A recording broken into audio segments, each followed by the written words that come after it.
Male aggression. It's fine when the gloves are on. It can get dangerous when it's directed at women.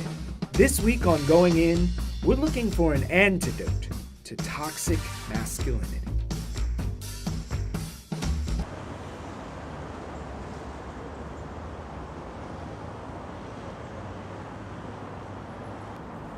I know it when I see it.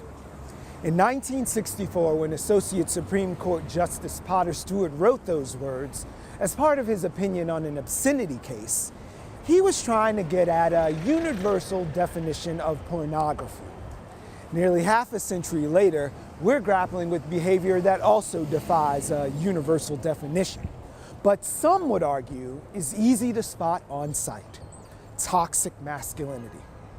Here on Wall Street, this bull is the embodiment of strength, power, and aggression, traits that build empires and bend the will of anyone in the way of the guy with the biggest horns.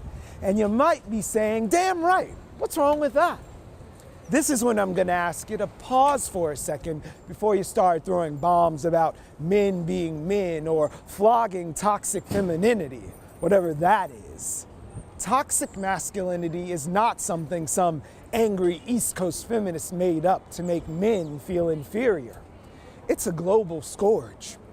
In China, 'Ji nan nai literally translates into straight male cancer. But it's not just straight men who are the perpetrators of this particular performance of masculinity. At the beginning of the year, this image went viral around the gay world. And while the picture is worth 1,000 words about toxic masculinity in queer spaces, it's also a gag.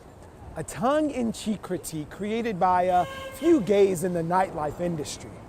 And while the ad may be fake, the issues are very real in queer communities and beyond. Catcalling, intimate partner violence, mass shootings, fraternity hazing. The list goes on. Again, if you hear this as a critique, think of it as a loving one. And remember, men listen, think, and react accordingly with respect, and sometimes even in that order. So just rock with us for a minute and find out how Brooklynites are defining a problem while simultaneously working to solve it as we go in on toxic masculinity. May I kiss you? No. No, this is not the most awkward seduction ever captured on tape. It's a teachable moment. Oh yeah, I think we're shooting. But before we go forward, let's go back. Back to my first cuddle party. Hello, I'm Adam. Brian. Hey Brian, can I give you a hug? Oh, this is how it starts. Only if you want it. This is drugs. This is your brain on drugs.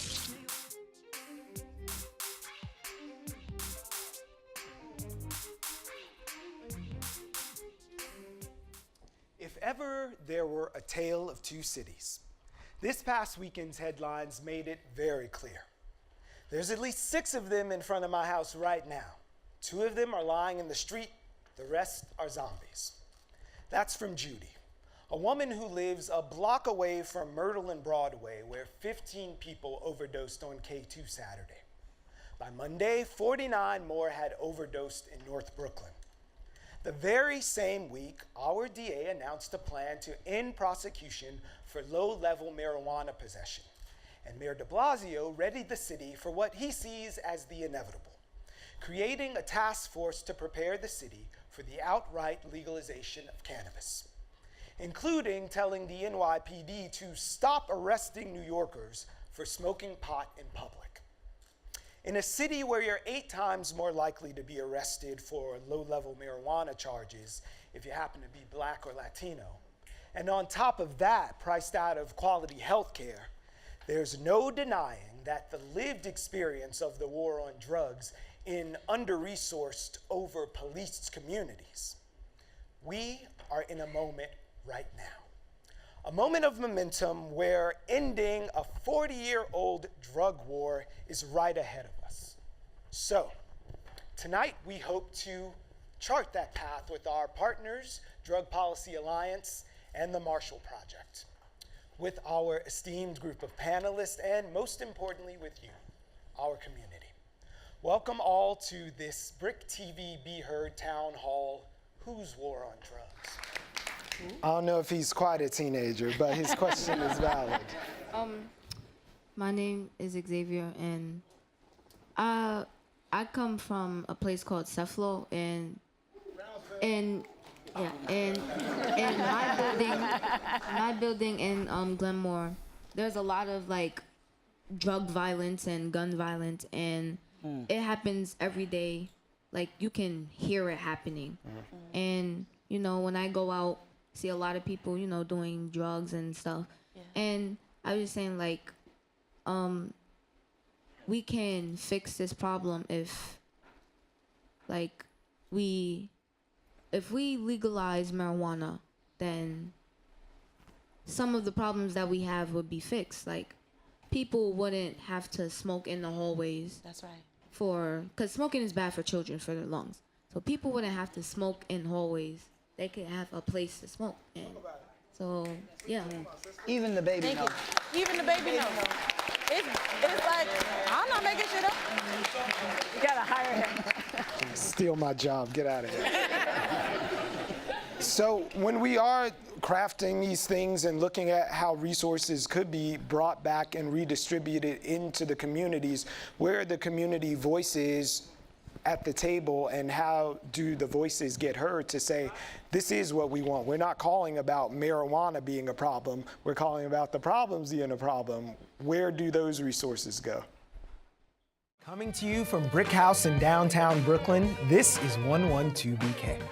On today's show, we've got ICE infiltration in city courts, a map of languages spoken in NYC, and a genre-bending Afrofuturistic voyage. The Constitution says, you know, regardless of who steps foot on this land, the Constitution is what rules. And when you undermine a bedrock principle like access to justice, you're affecting everybody, the entire population. So someone's yelling at you right now, access to justice is something that is a bedrock and very important, but so is access to a safe country with secure borders. to the whole notion of criminals, right? Let's take apart this number of 117 arrests in 2017, which represents that 900% spike. Okay. In that number, you have a lot of people being arrested in traffic court, Right. family court. So listen, you do a little rolling stop at a stop sign, you get a ticket to show up, and you're a criminal, and you become a deportee. You're in process to be removed from this country. So why is that a big deal? If ICE is gonna find you eventually, does it matter whether they're in the court or whether they knock on your door? This movie ends the same way. There should be a process. One day I'm coming out the house, a few months after I walked away from the job, and I'm looking at all the blue bags on the sidewalk stacked. I'm saying, what the? You know what? Let me go back upstairs and get the shopping cart. Really? Yeah, I'm Just saying, that quickly? So where some people saw blue bags, you saw money. I seen, man, come on, the street was lined up. Yeah. When I realized that the amount of money you can make, Right. I said, well, hey, wait a minute. I could pay my rent with this. Yeah.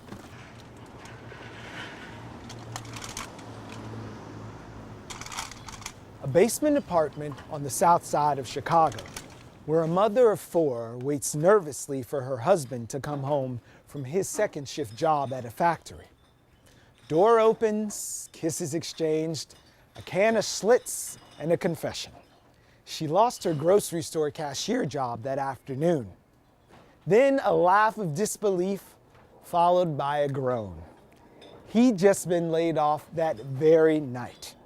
Now the quick math on this one is 4 kids plus 0 jobs times 2 months equals beans. A whole lot of beans. Beans with ham hocks, beans with bacon, beans with beans.